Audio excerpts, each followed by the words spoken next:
A robot was built to destroy the world.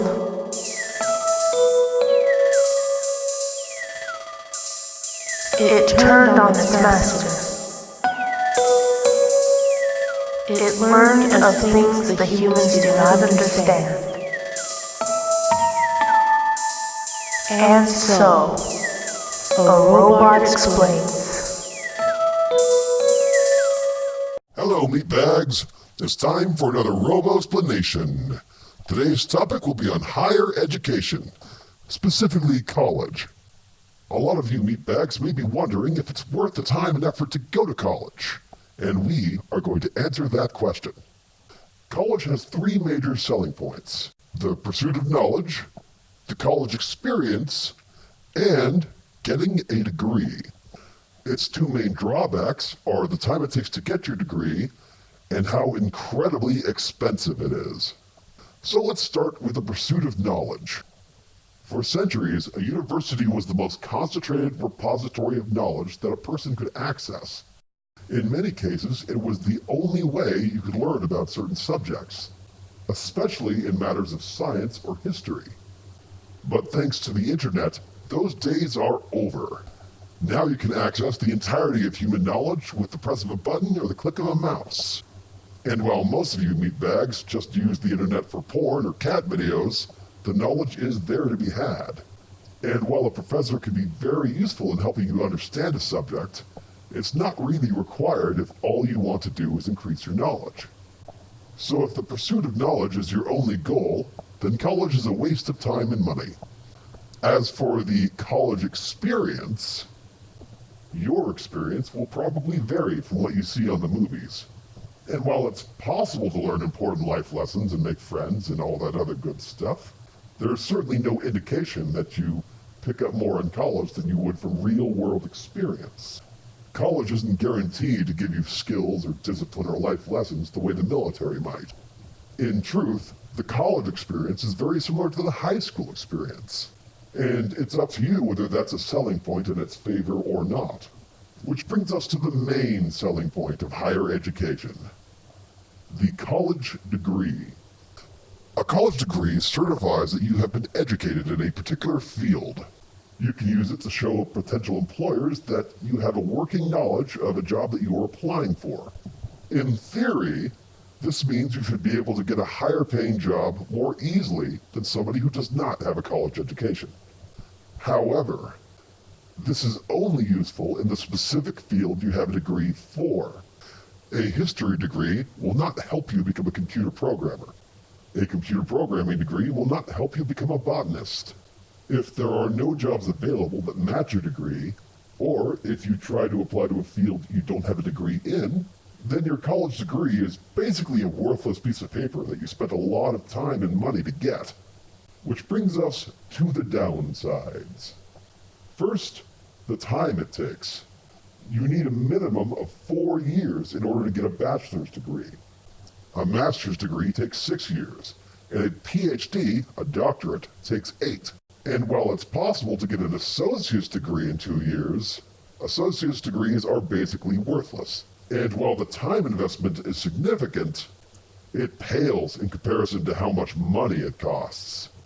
Depending on where you live, a bachelor's degree costs between $90,000 and $180,000. However, instead of paying it all at once, most students get a student loan and then try to pay their debt off over time. A student loan carries an interest rate of 4.53%. That's higher than the average mortgage rate, though it is lower than what you'd pay on a credit card. The average time it takes for a person to pay off a student loan is 21 years. With the constantly accruing interest thrown in, that means that instead of paying $90,000 for your bachelor's degree, you're actually paying between $200,000 and $300,000. That's more than enough money to buy a house in most states. And unlike other forms of debt like medical bills or credit cards, you cannot get rid of a student loan. There is no bankruptcy, no debt consolidation, no debt forgiveness that will allow you to get rid of it. You will pay your loan company money until you die or until it is paid. Period. End of story. Now, as is often the case with issues we've covered in this series, the problem with higher education expenses has been building for quite some time. And to understand it, I'm going to have to give you a brief history lesson. Since I know most of you meatbags find history boring and have a short attention span, I will occasionally add a farting noise to keep you entertained. Like this. Way back in the 1960s, the government decided it would be a good idea to try to encourage more people to go to college. And so they took steps to make that happen. The biggest step that they took was the creation of the Guaranteed Student Loan Program. What that is a system where the government promised to pay the balance of any loans that were defaulted on if they were college loans. It was a guarantee that any college loan a bank made, they would get their money on. State governments decided to get in on the action too. And by the early 70s, nearly every state had at least one college that was either free or had very, very cheap tuition. These plans worked, and the percentage of the population that had a college degree vastly increased over time. Oh, right.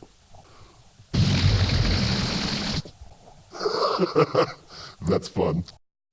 Anyway, this continued till about the 80s. And then it started to go downhill. State governments across the board started to cut their budget. And one of the first things that got cut was education. By the early 90s, nearly all the free and low tuition colleges that were provided by the state had disappeared. At the same time, the cost of tuition started to skyrocket. The average cost of a bachelor's degree in the 80s was what would now be $30,000. 1/3 of what it is now. And since people made about half again as much as they currently do, which is a topic we've already covered in the Why You're Poor video, it was very possible for somebody to work their way through college or pay for it with a summer job instead of having to pay off a student loan over the course of 20 years.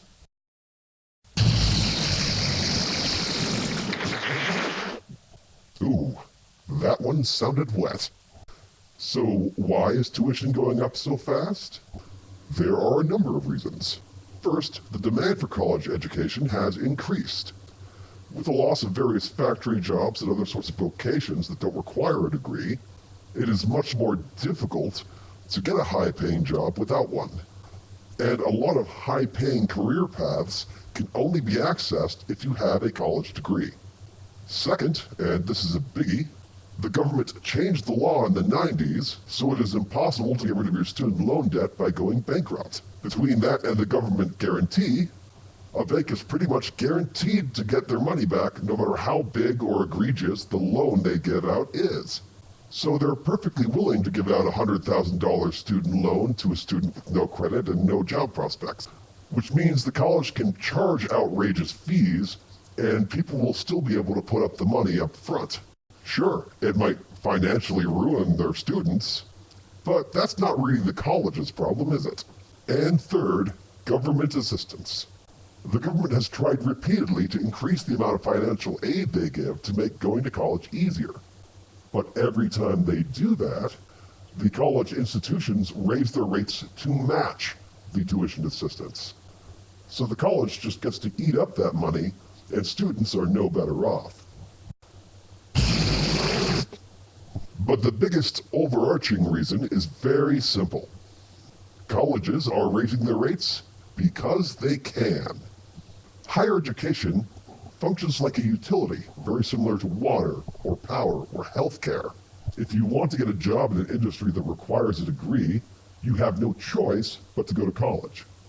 And since going to a college outside of your own state makes it cost 3 times as much, the colleges in any particular state don't have to worry too much about competition. There's nothing to keep the prices down.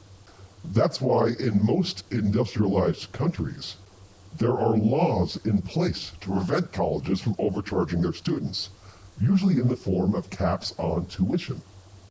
But America does not have any laws like that, which is why students pay more for college here than in any other country in the world. History lesson complete. fartnoise.exe shutting down. So, back to the question. Is college worth the expense? Well, that depends. It used to be that a college degree almost guaranteed you to make more money than somebody that didn't have one. But the job market has changed dramatically in the past 20 years. Nowadays, even if you have a degree for a specific type of industry, there's a very good chance you'll end up working fast food instead. Because while there still are high-paying jobs that require a degree, there are less of them than there used to be. And as I said earlier, most of these jobs are industry-specific. So if there aren't any jobs available in the industry you've been educated in, you are out of luck. And whether you get a high-paying job or not, you're still going to have to deal with your incredibly large student loans. So it really depends on what you want to do for a living.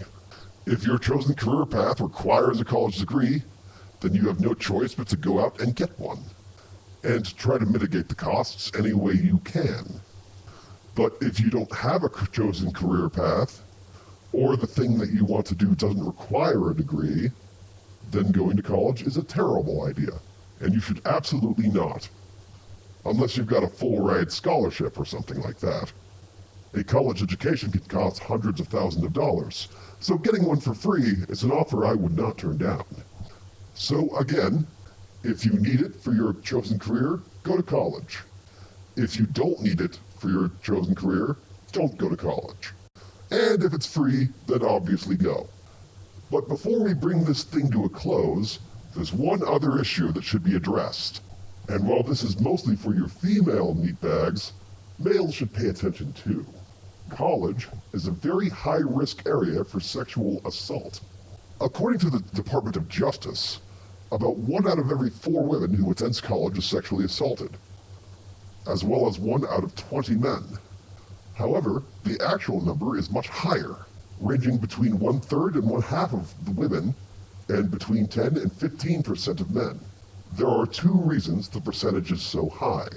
The first is simply there are a lot of young people gathered together in groups with access to drugs and alcohol, which makes it very easy for rapists to pick out and isolate their victims. The second, more sinister reason is a lack of consequences. 95% of sexual assault victims do not report that they were assaulted.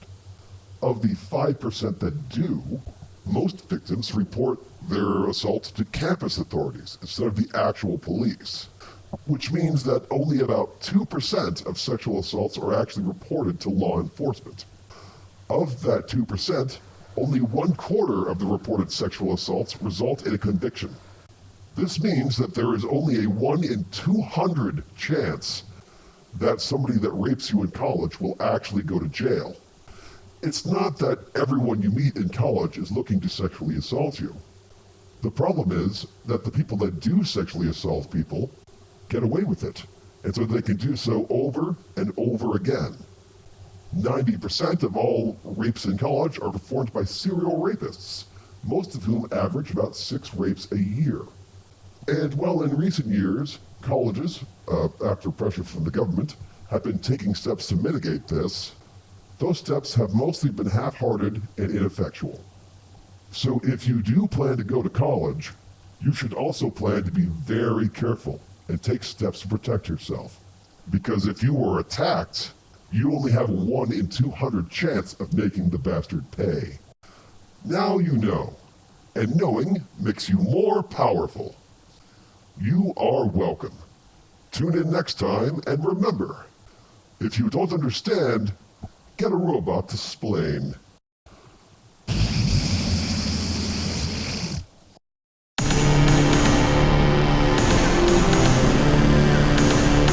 Built to destroy.